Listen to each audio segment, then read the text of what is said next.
پټان د پکتیا نسبتاً بامنه ولسوالۍ ده، خو په دې وروستیو کې د امنیتي مسؤلینو د نه پام له وجې ځینې سیمې نامنه شوي او پکې د وسلوالو طالبانو فعالیتونه ورځ تر بلې پراخیږي. د یادې ولسوالۍ نري کنډو سرحدي سیمه چې د وسلوالو طالبانو د څو ولایتونو د اکمالاتو لاره یادیږي،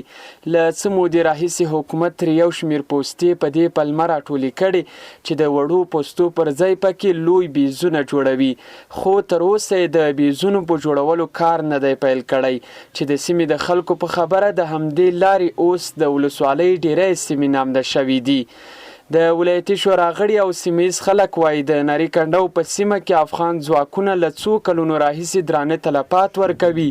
او پکې 2 کاله وړاندې په لویه کچه عملیات هم ترسره شول چې دا سیمه په مکمل ډول د افغان حکومت لاس ته ولوېده، خو د ځینو پوستو په لرې کېدو سره یو ځل بیا وسلوالو طالبانو پکې فعالیتونه پیل کړي دي.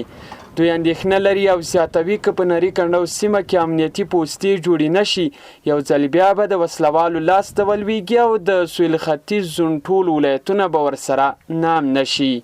مسؤلو چارواکو یادونه کوله چې په مقبلو کې ځینې پستې ټولول د دې پر ځای چې پستو کې کمبود دی د کسانو هغه پستې ټولوو، هغو په ځای بیسونه جوړوو، خو نه یې بیسونه جوړ کړل او پستې ټولې کړلې. نو اوس وسلوال کوشش کوي چې د نري کنډو لاره بیرته ځان ته خوشي کړي او په همغه لاره تګ راتګ وکړي. څو کلونه چې پکتیاوالو مرکزي دولت همدا نارې وهلې چې موږ ته د انځر کې کنډو باد کوي، خو نوی لاس بیرته د کنډو خلاصول دی چې د پاکستان هغه د خلک یا سلاګان چې راځي نو د ولس سره ویره او تشویش دا ده چې یو ځل بیا پخوانی مسله تکرار شي چې د مخالفینو لاره به د انځر کې په کنډو بیرته خلاصه شي. د یادې ولسوالۍ سیمهیز چارواکي هم په دې وروستیو کې ځینې امنیتي ستونزې مني، خو دوی لامل د وسلو او نورو مهماتو کموالی بولي. د دوی په وینا که مرکزي حکومت په پټان کې میشت پاڅون کوونکو او محلي پولیسو ته یاد مهمات ورکړي نو په نږدې موده کې به ټولې نامنه سیمې بام نه کړي.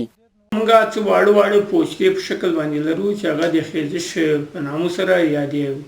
ولسي پاڅون کوونکو په نامو سره هغه کسان موږ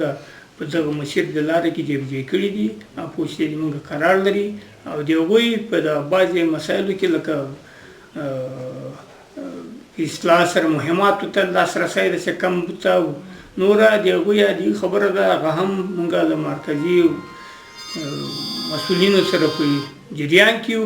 ډنډي پټان، جاني خیل، زرمت، احمد خیل، زازیاریوب او لجه منګل د پکتیا هغه ولسوالۍ دي چې له څه مودې راهیسې امنیت خراب شوی چې د مسؤلینو په وینا ډیری وخت له وسلوالو طالبانو سره بهرني جنګیالي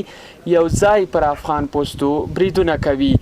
حبیب الله سراب، میلمه راډیو، پکتیا د ډنډي پټان ولسوالۍ.